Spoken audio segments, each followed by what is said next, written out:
Today, we're going to decode the blueprint for artificial intelligence.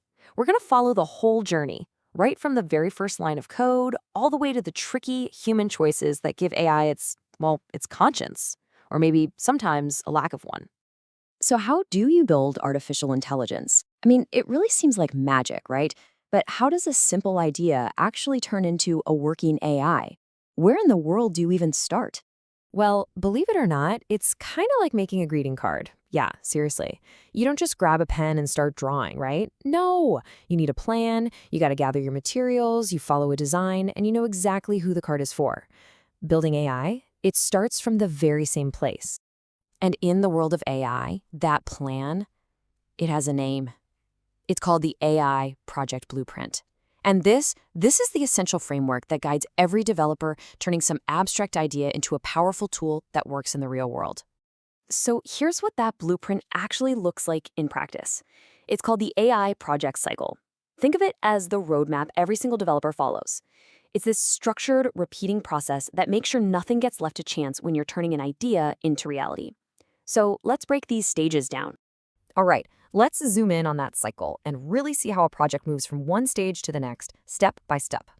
Okay, so it all kicks off with one super important question. What problem are we actually trying to solve? That's stage one. Then you go on the hunt for data. That's the fuel for any AI. Once you've got your data, you start exploring it, looking for patterns. And those patterns, they tell you how to build the model. That's the modeling phase. But you're not done yet. Before you release it, you have to test it like crazy to make sure it works. And only then, after all that, do you deploy it for people to actually use. So that's the how. But what about the what? AI isn't just one single thing. It comes in different, let's call them flavors. And what flavor you get all depends on the kind of data it's trained on. First up, you've got AI built on statistical data. And this one is all about the numbers. We're talking about taking just massive data sets, crunching them, and pulling out insights to make predictions about the future. A perfect everyday example? Those price comparison websites. Think about it. It chews through numbers from tons of different stores in a split second, all to find you the absolute best deal. That right there is statistical AI doing its thing. Okay, next up, we've got computer vision.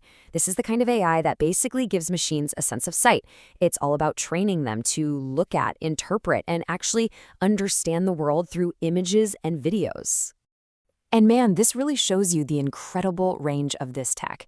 On one hand, you've got farmers using it to check on their crops with drones, and on the other hand, it's the exact same technology that powers surveillance systems.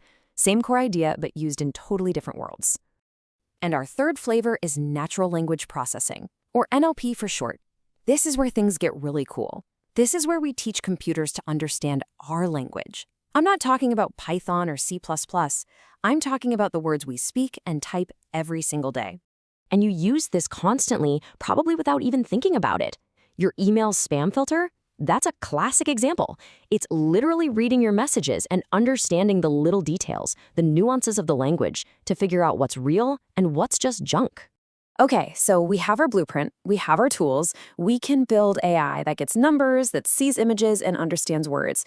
But this is where the conversation takes a turn. This is where it gets a lot more complicated. Because you know what they say, right? With great power comes great responsibility.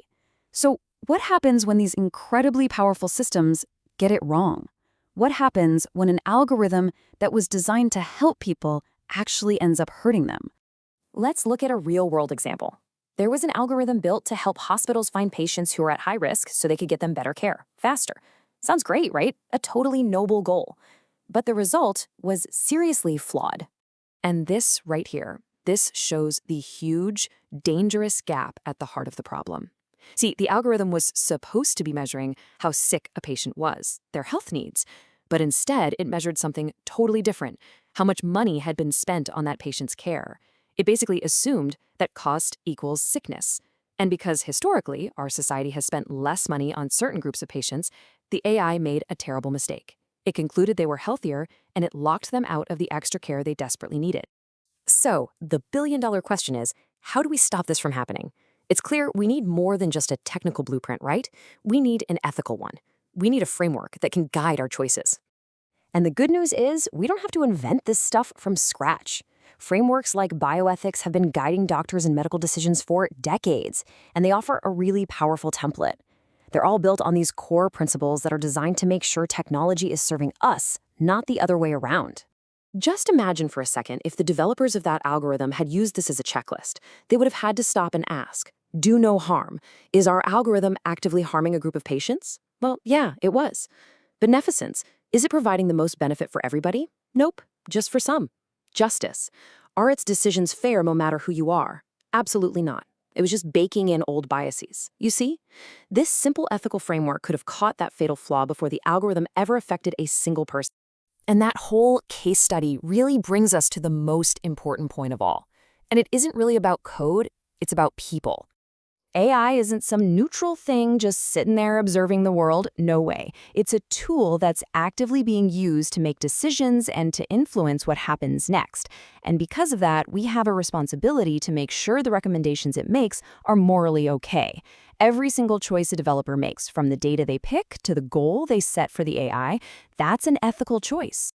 At the end of the day, AI is really just a mirror.